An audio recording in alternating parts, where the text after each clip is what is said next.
অসম ৰাজ্যিক সাক্ষৰতা মিছনৰ উদ্যোগত ডায়েট কামৰূপত আন্তঃৰাষ্ট্ৰীয় সাক্ষৰতা দিৱস উদযাপন।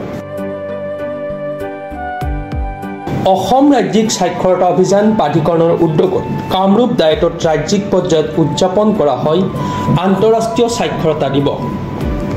ডায়েট কামৰূপৰ প্ৰেক্ষাগৃহত নৱভাৰত সাক্ষৰতা অভিযানৰ অধীনত ডায়েট কামৰূপ আৰু কামৰূপ জিলা সাক্ষৰতা অভিযান প্ৰাধিকৰণৰ সহযোগত সোমবাৰে দিনজোৰা কাৰ্যসূচীৰে অনুষ্ঠিত কৰা হয় আন্তঃৰাষ্ট্ৰীয় সাক্ষৰতা দিৱস।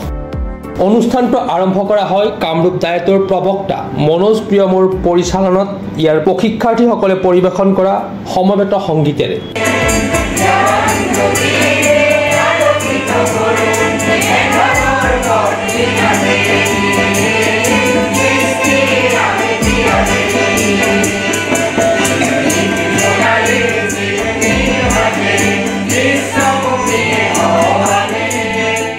আন্তঃৰাষ্ট্ৰীয় সাক্ষৰতা দিৱসৰ উদ্দেশ্য ব্যাখ্যা কৰে কামৰূপ জিলাৰ বিদ্যালয়সমূহৰ পৰিদৰ্শক তথা জিলা সাক্ষৰতা অভিযানৰ প্ৰাধিকাৰীৰ সচিব তপন কলিতাই।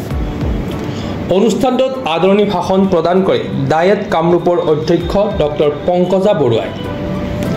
ডায়েট কামৰূপৰ প্ৰবক্তা ডক্টৰ শিৰোমণি ভূঞাই আগধৰা মুকলি অনুষ্ঠানটোত মুখ্য অতিথি হিচাপে উপস্থিত থাকি আনুষ্ঠানিক আৰু প্ৰাপ্তবয়স্ক শিক্ষা সঞ্চালকৰ সঞ্চালক ডক্টৰ জয়ন্ত কুমাৰ শৰ্মাই অসমক 2030 চনৰ ভিতৰত পূৰ্ণ সাক্ষৰ ৰাজ্যৰ হিচাপে প্ৰতিষ্ঠা কৰাৰ কাৰ্যসূচী মিছনৰ উল্লাস সম্পৰ্কত বিস্তৃত আলোকপাত কৰে।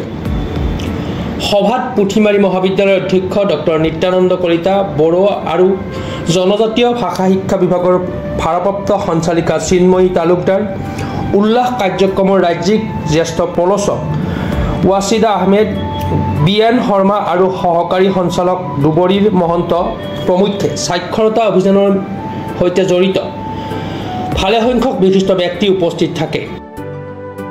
উক্ত অনুষ্ঠানত সমগ্ৰ শিক্ষা কামৰূপৰ বিষয়া ফুলপাহী নাথৰ পৰিচালনাত সাক্ষৰতা দিৱসৰ লগত সংগতি ৰাখি অনুষ্ঠিত কৰা চিত্ৰাংকন কুইজ আদি প্ৰতিযোগিতাত কৃতিত্ব প্ৰদৰ্শন কৰা বিভিন্ন বিদ্যালয় মহাবিদ্যালয়ৰ ছাত্ৰ ছাত্ৰীসকলক মানপত্ৰ আৰু স্মাৰক প্ৰদান কৰা হয়। ইফালে শিক্ষা গ্ৰহণত যে বয়সে কোনো হেৱাৰ হৈ থিয় দিব নোৱাৰে তাক পুনৰাই প্ৰতিমান কৰি সাক্ষৰতাৰ কাৰ্যসূচীত অংশীদাৰ হোৱা চমৰীয়া শিক্ষাখণ্ডৰ অধীনস্থ 65 বছৰীয়া সাজলি বেউৰাকো অনুষ্ঠানটোৰ জৰিয়তে বিশেষ সন্মান জনোৱা হয়। সাক্ষৰতাই কৰে সমাজ সবল, আনে প্ৰগতিৰ নৱ নৱ ঢল শ্লোগান লৈ নৱভাৰত সাক্ষৰতা অভিযানৰ অধীনত শৈক্ষিকগত জ্ঞানম কামৰূপৰ উদ্যোগত এখন ছুটিনাত উল্লাস প্ৰদৰ্শন কৰে গোটৰ শিক্ষকসকলে। চমৰীয়াৰ পৰা সাইফুল ইছলামৰ ৰিপৰ্ট, প্ৰাতঃ টাইম ডিজিটেল। অসমৰ সংবাদ জগতখনৰ বাবে এক সুখৰ খবৰ। আপোচবিহীন ৰাইজৰ কণ্ঠ সাপ্তাহিক কবচ পুনৰ এবাৰ অসমৰ ৰাইজৰ মাজলৈ। স্বত্বাধিকাৰী প্ৰণীতা কলিতাৰ দ্বাৰা প্ৰকাশিত আৰু আপোচবিহীন একাংশ নপুৰণি অভিজ্ঞতাপুষ্ট সাংবাদিকৰ দ্বাৰা প্ৰচাৰিত তথা eco printing press Guwahati Katabari গড়চুকত মুদ্ৰিত সাপ্তাহিক কবচ এতিয়া অসমৰ বিভিন্ন প্ৰান্তত উপলব্ধ। আমাৰ ঠিকনা মুখ্য কাৰ্যালয় অসম ফৰেষ্ট স্কুল, হৰি মন্দিৰ পথ, গুৱাহাটী আৰু উপ কাৰ্যালয় Kalita market, Bijoynagar, Kamrup, Assam. Mobile number হৈছে 9435114666 70024728813।